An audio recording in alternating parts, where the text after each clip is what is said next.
Dollar, won or euro, which will come first? Well, let's ask our studio guest, Jörg Rocholl from the European School of Management and Technology. Now, if this was a horse race, which of these currencies would you put your bet on?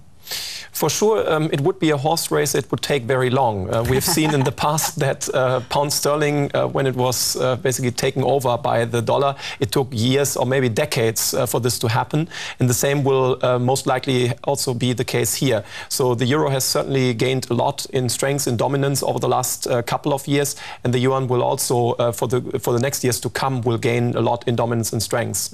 And how badly has the euro suffered because of the Eurozone debt crisis? Certainly the situation in the Eurozone will be watched very carefully by central banks, by investors around the world, and they will look at whether there is a sustainable solution to this crisis.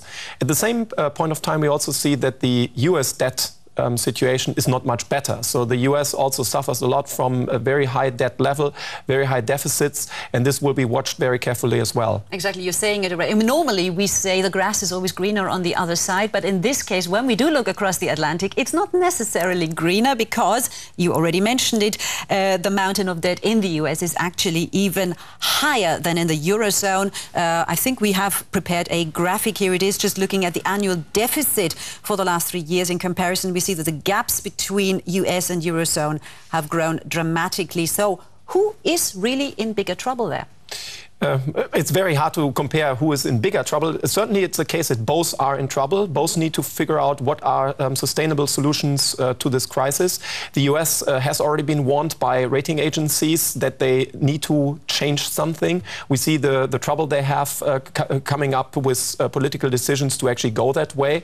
But it's also the case that the rating agencies, for right, also have criticized Eurozone and Eurozone governments to come up with solutions. Okay, well, how much do you think does the role of the greenback play, and the fact that it is still the global reference currency, does that play a big role? It does play a role. It certainly plays a role because it means that countries, in particular those that have currency reserves to invest, are primarily investing these currency reserves in the United States, also to a larger extent in the Eurozone, as diversification plays a bigger role now, but there's certainly an advantage the US still enjoys. Okay, well, there's different takes on how to solve the crisis on both sides of the Atlantic now. Europe thinks it can manage and solve all its problems with severe austerity programs, whereas in the US it's all about pumping more money into the system and boost consumerism, boost the economic growth that way. But both of these systems can't possibly be right, can they?